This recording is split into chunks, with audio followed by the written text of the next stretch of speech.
ഇന്ന് തന്നെ ഡൗൺലോഡ് ചെയ്യൂ. കാണൂ നിങ്ങളുടെ ഫേവറേറ്റ് ഷോസ്. കൊന്നതാ. ആര്?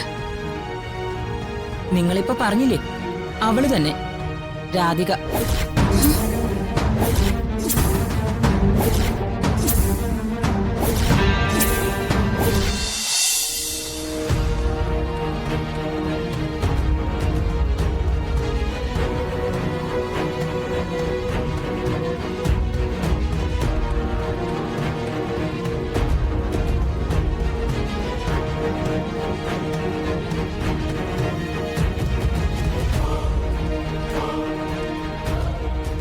അരുംകൊലകൾ നിത്യേന ആവർത്തിക്കുന്ന നമ്മുടെ നാട്ടിൽ സ്വന്തം അനിയത്തിയെ ചുട്ടുകരിച്ച ഒരു സഹോദരി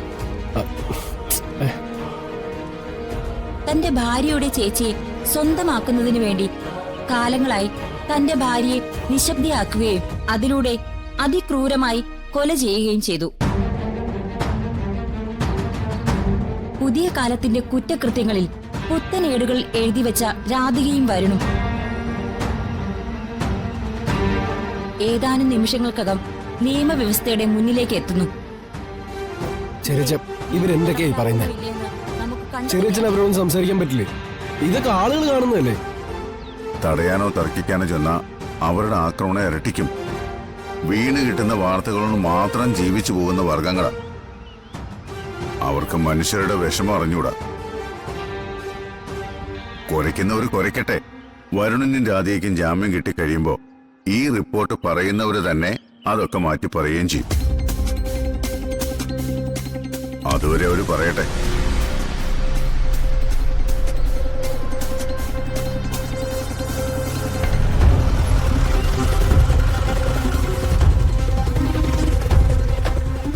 ഇതാ വരുണിനെയും രാധികയും കോടതിയുടെ മുന്നിലേക്ക് എത്തിച്ചിരിക്കുകയാണ്. നമുക്ക് കാത്തിരിക്കാം എന്താണ് കോടതിയുടെ വിധിയെന്ന്.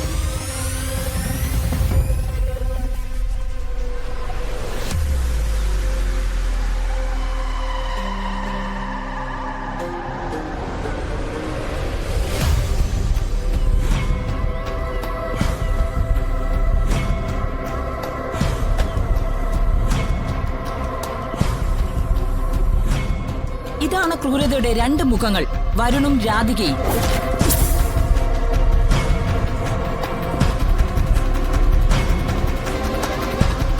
സ്വന്തം അനുജത്തിയെ പച്ചയ്ക്ക് തീ കൊളുത്തി അവസാനിപ്പിച്ചിട്ട് പോലും കുറ്റബോധത്തിന്റെ ഒരു ലാഞ്ചന പോലും ഇല്ലാതെ നമ്മുടെ മുന്നിൽ നിൽക്കുന്ന ഈ രാധികയാണ് ഇന്നത്തെ സമൂഹത്തിന്റെ ക്രിമിനൽ വാസനയുടെ യഥാർത്ഥ മുഖം.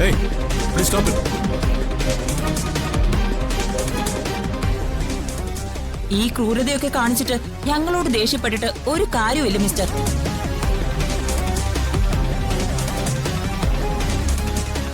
നിങ്ങൾക്ക് ഒന്നിച്ച് ജീവിക്കാനാണ് ഉദ്ദേശമെങ്കിൽ ആ പാവത്തിനെ കൊല്ലേണ്ട കാര്യം ഉണ്ടായിരുന്നോ?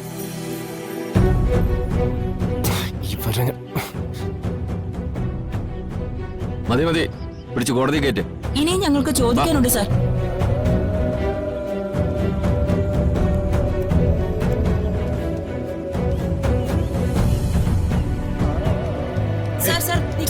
ഞങ്ങൾക്ക് ചോദിക്കാനുണ്ട്. കൊന്നതിന് ശേഷം കത്തിക്കുമായിരുന്നോ അതോ കത്തിച്ചു കൊല്ലുമായിരുന്നോ?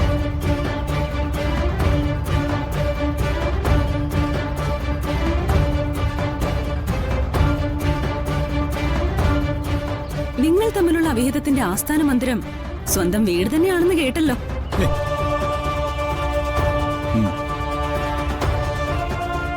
അപ്പൊ വീട്ടുകാരും ഇതിനൊക്കെ കൂട്ടായിരുന്നോ?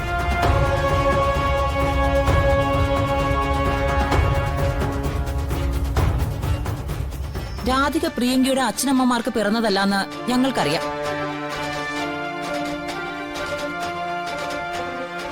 ബയോളജിക്കലി സിസ്റ്റർ അല്ലാത്തതുകൊണ്ട് കൊന്നാലും കുഴപ്പമില്ലെന്ന് ധരിച്ചിട്ടാണോ?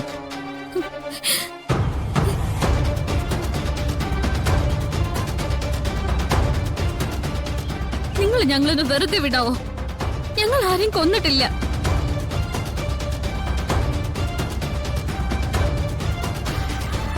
ആ മതി മതി, പിടിച്ചകത്ത് കയറ്റ്.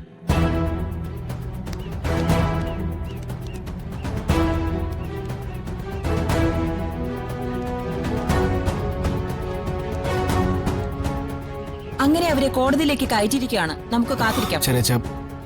ആരെ അറിയിക്കാതെ പ്രിയങ്കയുടെ ശവശരീരം മറവ് ചെയ്യാൻ നമ്മൾ എല്ലാവരും കൂടിയാ തീരുമാനിച്ചത്. പക്ഷെ അതിന്റെ പാപഭാരം മുഴുവൻ അവര് രണ്ടുപേരും കൂടെ ചുമക്കുന്നത്. എന്നെ കൊണ്ട് ഇതൊന്നും താങ്ങാനാവുന്നില്ല. എല്ലാം ചെറിയച്ച് ശരിയാക്കി തരാം. ധൈര്യമായിട്ടിരിക്കെ.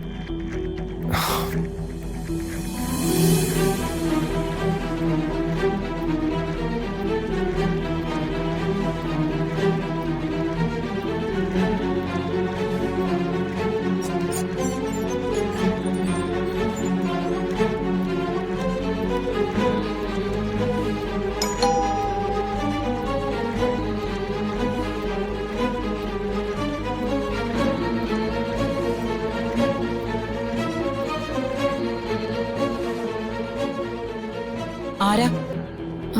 ഞങ്ങള് ദേവനാരായണൻ തിരുമാനിയുടെ അടുത്ത് വന്നതാ. അവിടെ ആരും കാണുന്നില്ല. ജയേട്ടാ, ഒന്നിങ്ങ വന്നേ.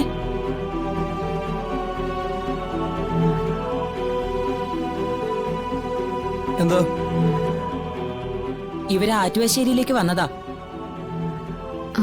തിരുമേനി ഹോസ്പിറ്റലിൽ നിന്ന് ഡിസ്ചാർജ് ആയില്ലേ ഇതുവരെ? അവരെല്ലാം അവിടെയാണോ? നിങ്ങൾ എവിടുന്നാ വരുന്നേ? ഞങ്ങള് വഞ്ചൂർ ഒരു മ്യൂസിക് സ്കൂൾ നടത്തുന്നുണ്ട്. ഗായിക ശ്യാമയുടെ.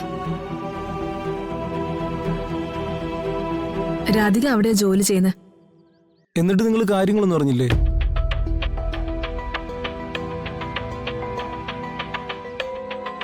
ഞങ്ങൾ കുറച്ചുനാൾ ചെന്നൈയിലായിരുന്നു. ഇന്നലെ വന്നതേ ഉള്ളൂ. എന്താ പറയാൻ വന്നത്? അതിപ്പോ എന്താ? ദേവനാരായണൻ തിരുമേനിയുടെ ഇളയ മകളില്ലേ പ്രിയങ്ക, ആ കുട്ടി മരിച്ചു. അയ്യോ,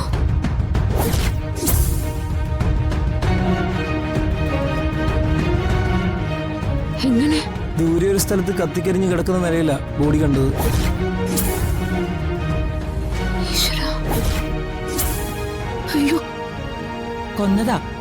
ആര്? നിങ്ങളിപ്പോ പറഞ്ഞില്ലേ, അവള് തന്നെ, രാധിക.